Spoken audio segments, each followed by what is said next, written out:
नमस्कार साथियों, मैं नीरज कांति आप सभी का स्वागत करता हूं आपके अपने चैनल एनके ग्लोबल एजुकेशन पर।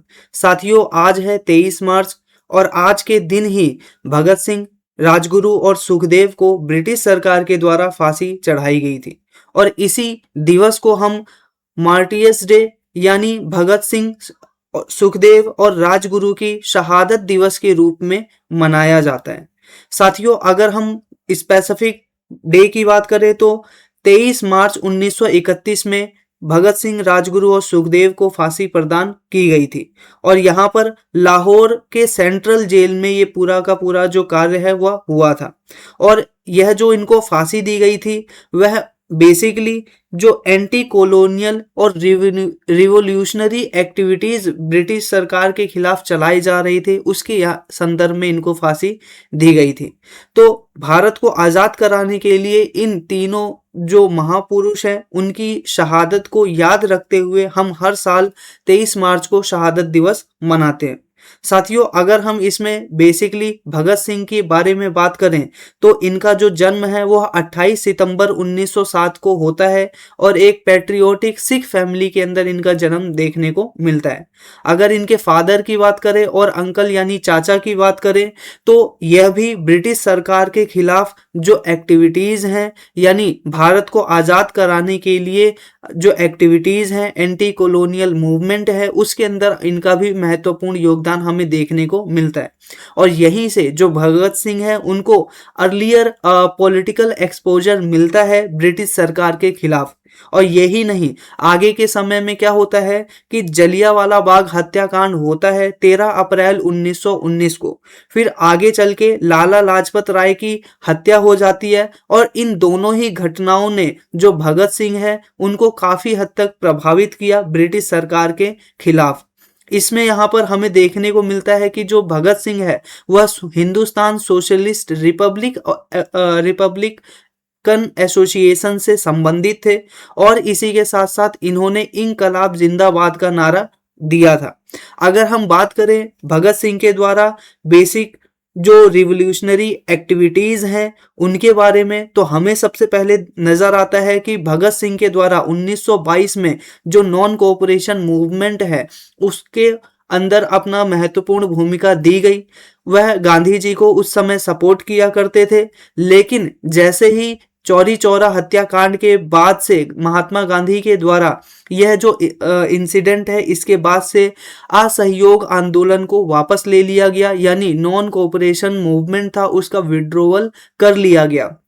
इसने भगत सिंह का जो एक प्रकार से मस्तिष्क है उस पर काफी प्रभाव डाला और भगत सिंह ने फिर अपना जो नया पाथ है यानी एक नया रास्ता है और वह चुन लिया और इसी को रिवोल्यूशनरी पाथ के नाम से हम जानते हैं। साथियों, भगत सिंह बाद के समय में हिंदुस्तान सोशलिस्ट रिपब्लिक एसोसिएशन से जुड़ गए और इसका बेसिक ऑब्जेक्टिव था कि ब्रिटिश सरकार का जो रूल है भारत के अंदर से उसको समाप्त करना। और इसी के साथ साथ हम यहाँ पर देखते हैं कि इसी के संदर्भ में यहाँ पर हमें देखने को मिलता है कि जब लाला लाजपत राय की हत्या की गई तो उसमें जो ब्रिटिश अधिकारी है उसको सजा प्रदान करने के लिए क्या किया जाता है, भगत सिंह के द्वारा एक रणनीति रची जाती है और इसी बीच में जो सॉन्डर्स है उसकी हत्या की जाती है जो कि एक ब्रिटिश ऑफिसर था। इसी के साथ साथ लाला लाजपत राय का जो मौत का बदला है वह इस प्रकार से लिया गया। हमें यहाँ पर देखने को मिलता है कि इस प्रकार से जो यूथ है उसमें जो मिलिटेंट नेशनलिज्म तो नहीं कहेंगे, जो रिवोल्यूशनरी नेशनलिज्म था उसका यहाँ पर भगत सिंह के द्वारा जो विकास है वह किया गया। इसी के साथ साथ यहाँ पर हम देखते हैं कि इसी के संदर्भ में आगे यहाँ पर जो इन्होंने हत्या की उसके बाद भगत सिंह एक प्रकार से ब्रिटिश सरकार उनको पकड़ नहीं पाई थी, लेकिन आगे आने वाले समय में क्या होता है कि भगत सिंह और जो बटुकेश्वर दत्त हैं वह क्या करते हैं, एक बिल लाया जा रहा था ब्रिटिश सरकार के अंतर्गत और इस बिल के विरोध में जो भगत सिंह है वो क्या करते हैं, बहरी जनता को यानी ब्रिटिश सरकार को सुनाने दबाने के लिए क्या करते हैं, बॉम्बिंग का सहारा लेते हैं, जिसके अंदर क्या किया जाता है कि लो इंटेंसिटी के यानी कम जो धमक वाले बॉम्ब होते हैं उनको क्या किया गया, जो पार्लियामेंट थी ब्रिटिश सरकार की उसमें फेंका गया खाली जगहों पर, ताकि ब्रिटिश सरकार का एक प्रकार से अटेंशन है वो इस ओर ग्रैब किया जा सके कि उनके द्वारा जो बिल लाया जा रहा है वो एक प्रकार से इंडियंस के हित में नहीं है और उनको वापस लेना पड़ेगा। और यहाँ पर बॉम्बिंग के बाद जो भगत सिंह है वो भागते नहीं है, बल्कि वहीं पर खड़े रहकर इनकलाब जिंदाबाद का नारा लगाते हैं, जिससे पता चलता है उनका उद्देश्य बेसिकली क्या था कि भारत की आज़ादी को और भारत के जो मजदूर हैं उनके अधिकारों को लेकर जो लोग हैं उनको जागरूक करना। इसी के साथ साथ यहाँ पर इनका जो पूरा का पूरा प्रोपेगेंडा था, यहाँ पर हमें देखने को मिलता है मास किलिंग का नहीं था, बल्कि क्या है, जो लोग हैं उनको सिर्फ जागरूक करना इनका प्रमुख उद्देश्य था। हालांकि इस में क्या होता है, भगत सिंह को और जो इनके साथ बटुकेश्वर दत्त थे दोनों को ही गिरफ्तार कर लिया जाता है पैम्फलेट बांटते हुए। यानी जैसे ही उनके द्वारा बॉम्बिंग की गई और वहां पर बहुत सारे पैम्फलेट फेंके गए जिसमें लिखा था कि बहरे कानों को सुनाने के लिए धमाके की आवश्यकता होती है। और इस प्रकार से हमें देखने को मिलता है कि इनको जेल में भी रखा जाता है, और जेल में जाने के बाद ये क्या करते हैं, वहां पर भी अपना रिवोल्यूशनर एक्टिविटीज को कंटिन्यू रखते हैं और वहां पर क्या करते हैं, हंगर स्ट्राइक करते हैं। किस चीज के लिए, इक्वल ट्रीटमेंट के लिए, सभी हिंदुस्तानियों के लिए भी।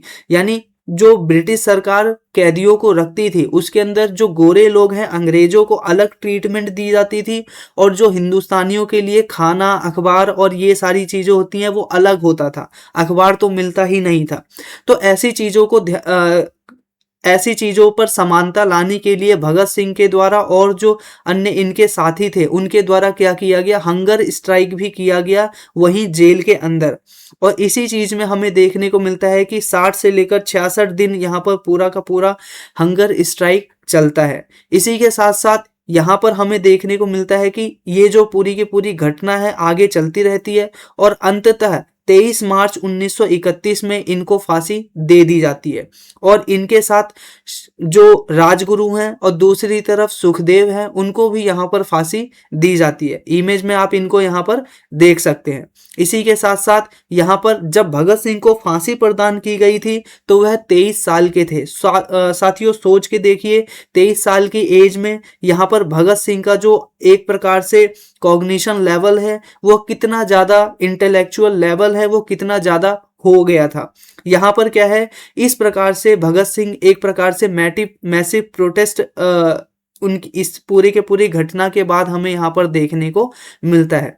और इसी प्रकार से अगर हम भगत सिंह के और इंडियन फ्रीडम स्ट्रगल के और भी ज़्यादा इनपुट को देखें तो हमें देखने को मिलता है कि महात्मा गांधी के वह नॉन वायलेंस को यहाँ पर क्या करते हैं, कुछ हद तक प्रमोट भी किया करते थे, और वह एक प्रकार से इससे आगे बढ़ते हुए रिवोल्यूशनरी नेशनलिज्म को प्रमोट किया करते थे।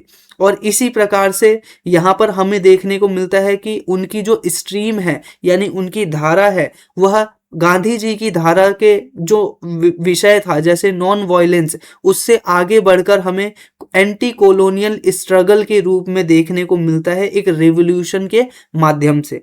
इसी के साथ साथ उन्होंने यूथ को मोबिलाइज किया, इंस्पायर किया।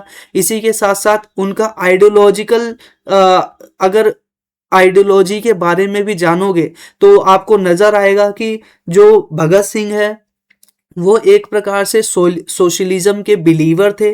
वह भारत के अंदर सोशलिज्म को इस्टेब्लिश करना चाहते थे, जिस प्रकार से लेनिन ने अपने जो देश में यानी रशिया के अंदर यहाँ पर यूएसएसआर के अंदर हमें यहाँ पर इस्टेब्लिश किया था। इसी के साथ साथ यहाँ पर बाकी चीजें आपको यहाँ पर इस प्रकार से देखने को मिलती है।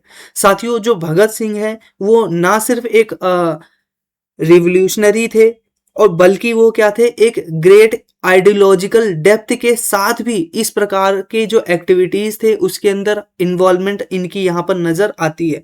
उनका जो इंटेलेक्चुअल लेवल था वो आप इस बात से समझ सकते हो कि उनके द्वारा बहुत सारी जो आर्टिकल्स हैं वो विभिन्न प्रकार की पत्रिकाओं के अंदर लिखे गए। इसी के साथ साथ उनको बहुत सारी भाषाओं का भी ज्ञान था, जैसे कि पंजाबी, हिंदी, उर्दू और इंग्लिश जैसी भाषाओं का भी उनको ज्ञान था। इसी के साथ डीएवी उस समय का जो कॉलेज हुआ करता था वहाँ वो काफ़ी प्रतिष्ठित कॉलेजेस हुआ करते थे, इंस्टीट्यूट हुआ करते थे। उस समय के जो डीएवी कॉलेजेस हैं उसमें भी क्या है, भगत सिंह के द्वारा वहाँ पर स्टडी की गई। तो इस प्रकार से आप उनके इंटेलेक्चुअल जो लेवल है उसका पता लगा सकते हो।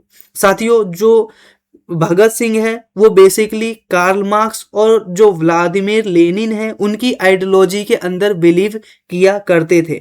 इसका पता हमें इस बात से भी पता चलता है कि जब भगत सिंह को फांसी दी जा रही थी तो वो अपने आखिरी समय में जो व्लादिमीर लेनिन है उनकी किताब को पढ़ रहे थे।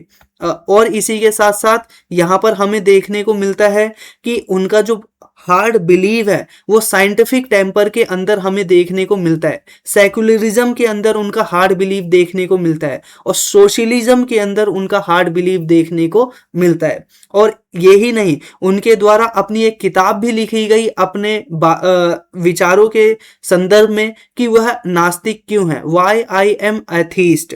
और इस प्रकार से उनकी विद्वता का भी प्रमाण हमें प्राप्त होता है।